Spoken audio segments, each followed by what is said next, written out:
So we're here with Michael M. He's another of the great freedom fighters from the past, and of course with the Jack Herod clan and my dad and what he did, and you've been around it a long time too. Tell us your history, my friend. Well, goodness, the first time I heard the word hemp was out of Jack's mouth in my studio. He said, I've got all kinds of attention from the media, but I got no graphics behind me. So he asked me to help him, and I went on tour with him. We did all of his graphics.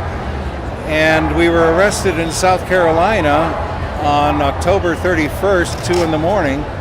When they shackled me up, the cop told me, whispered to me, you ain't gonna see daylight for 28 years, boy. Right, but you were 40 years old. I'm 40 years old, what the heck, boy? Yeah. Okay, so I obtained my drawing art book. I'm a portrait artist, and I started doing portraits of every person in that cell that wanted one. And during that time, I was hitting them with the hemp information.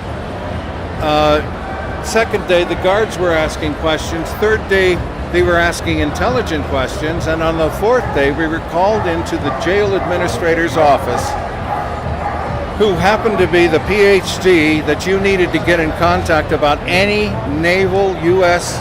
maritime issue. You want to change history? You needed his signature on it. The room was surrounded with all famous ships done in relief. The man walked in and said, I'm getting phone calls from CNN, ABC, and NBC. They're all asking me, why am I holding the hemp tour hostage? What is hemp and who are you? Jack said, I got one question for you. What were the sails made out of? Old Ironsides? There was silence. He didn't know. He thought it was cotton. During the hour and a half that we spent updating him on hemp, you could see in his eyes how he could see his educational system consciously deprived him of information that was vital. Of history, yeah. Not only to his reputation, but to history itself. To everybody, yeah. Right. So 8 days later, they dropped the charges. We had to pass Judge Weed's office to get to Judge J.J. Hood. And your lawyer was Mr. Kind or something? No. Kenny Good. The prosecutor was John Justice. Real. Sheriff Bubba. Sheriff Bubba. Unshackled Jack, and while he was doing it, he said, Mr. Hare, is it true that marijuana is good for chemotherapy? I see my sister isn't doing too well. She can't hold down her food no more. We're getting feared she won't make it. Will marijuana help in any way?